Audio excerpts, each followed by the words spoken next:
Derrick Rose of the Chicago Bulls tore his ACL in Game 1 of the postseason series against the Philadelphia 76ers, as all of you should be aware by this point. It is quite distressing to see this fantastic Bulls team lose its best player and potentially the chance to win the NBA championship. The worst part of the situation is that a 23-year-old MVP point guard who is currently recovering from a very serious injury may never be the same. Let's examine the specific reasons this injury might jeopardize the remainder of Rose's bright young career. Hello everyone and welcome back to NBA Reloaded.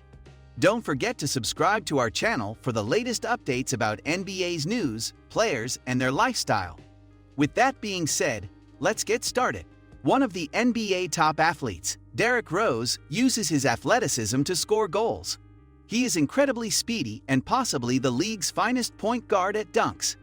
ACL injuries can have major long-term effects, and Rose might never be the same athlete again. Not only is the knee affected, but the rest of the body may become weaker as well. It might take anywhere between 6 and 8 months to recover from an ACL tear, which is a long time to be immobile.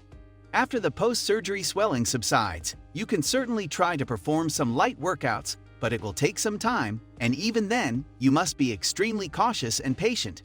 If Rose loses some of his athletic prowess, would he still be a force? And why was he the best of all time? Was he a good defender?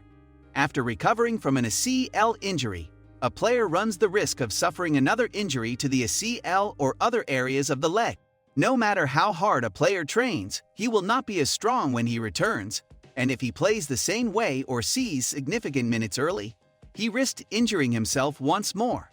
Rose's career will undoubtedly take a significant step back if he returns and suffers yet another catastrophic injury. There is also a chance that many minor ailments will develop, which would cut down on Rose's playing time and unavoidably postpone any potential return to form. It's likely that Rose won't live for very long. The mental side of recovering from any injury is the most difficult. Is Rose ever going to have the self-assurance to execute one of his spectacular crossovers or run for one of his outrageous dunks? We've all probably noticed that Rose is taking more layups these days and not being as aggressive in the lane. Even if Rose is aware of this, he might not be able to do anything because even the greatest of the best experience fear. He might be afraid that if he does anything, he will end up on the ground again asking for the trainers. Derrick Rose may choose to play the game more slowly, which might have a significant impact on his level of output. Michael Redd is the athlete depicted in the image on the left. Before tearing his ACL, he was one of the league's leading scorers. He spent some time recovering from his injuries and then fell again after re-injuring his ACL. He is presently a Phoenix Suns bench player who is getting older. In college, Baron Davis similarly suffered an ACL tear. Despite appearing to recover well, he never quite seemed to live up to his potential in the NBA. Penny Hardaway was a player who appeared to be headed for greatness in the NBA, but knee injuries severely diminished his performance. Rose might end up being one of those what-if tales. Every camera in the arena will be focused on Derrick Rose's injured knee when he returns. He won't be able to recuperate from his injury, and that will be the reason for every single poor game. When Rose returns, there will be a lot of expectation on him to do well, and the media will go bonkers about it. Once he returns to the court, it will be intriguing to watch how he handles the attention he will be receiving. Although he is regarded as a tough player, he does not enjoy the limelight as much as other celebrities. Thus, it is possible that he will not manage increased exposure well. One of the worst injuries an NBA player can sustain is Derrick Rose's, and it might have a significant impact on his career. He might be able to make a full recovery, but there's a good chance he won't ever play the same again. Even though I think Rose's growth will be severely limited, I think he has the resilience to recover from this. Tomorrow's game between the Chicago Bulls and Miami Heat has two of the East's top teams, and if LeBron James is able to play, may feature a battle among the league's top 3 players. But between the chosen one, Dwayne Wade, and D. Rose, who is the league's top performer, it's time to turn it up a level since I was the first to begin preaching Derrick Rose's praises before everyone else joined the bandwagon. Rose would frequently be mentioned while discussing who the best point guard in the NBA was. Rajon Rondo of the Celtics, Deron Williams of Utah, and Chris Paul of the Hornets would all be mentioned. Rose shouldn't be included in that conversation any longer. Is Derrick Rose comparable to other NBA players in terms of his skill level and contribution to his team? Rose was named Rookie of the Year in 2009, was selected to the All-Star team in 2014, and is currently one of the early favorites to win Most Valuable Player this year. Before the season began, he put himself to the test by asking, "Why can't I be the MVP?" Rose is so proficient because of this. He is never happy with how he performs. He consistently strives to improve himself and works hard to do so.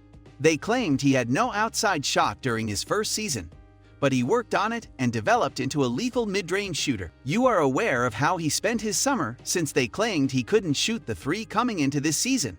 He is currently shooting at a 38% clip and has already exceeded his three-point total from his first two seasons several games ago. With Tom Thibodeau as his coach, he has also developed into a much more all-around player. In addition to being a much better offensive player this year, his game has improved, and he is no longer a burden on the defensive end of the floor as he once was. He has an actual NBA coach now, which explains why. His development was hampered by playing for Vinny Del Negro the previous two seasons.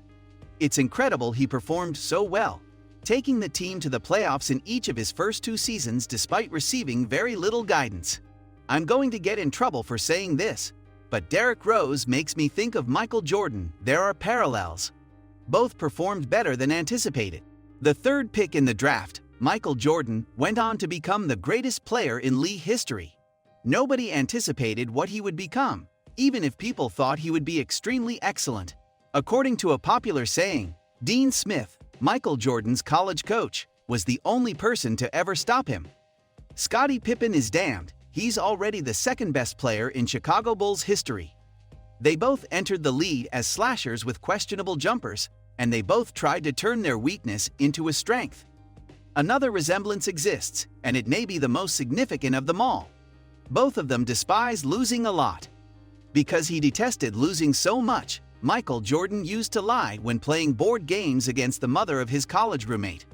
I'm not sure if Rose has ever gone that far, but like MJ, Rose possesses an unquenchable thirst for victory. It must be a birthright. Another Jordan-like quality of his game is that it consists of more than just highlight reel dunks. But can you think of a player of his stature who frequently made SportsCenter's top 10 plays? No other point guard in the league can physically compete with him in terms of power or quickness.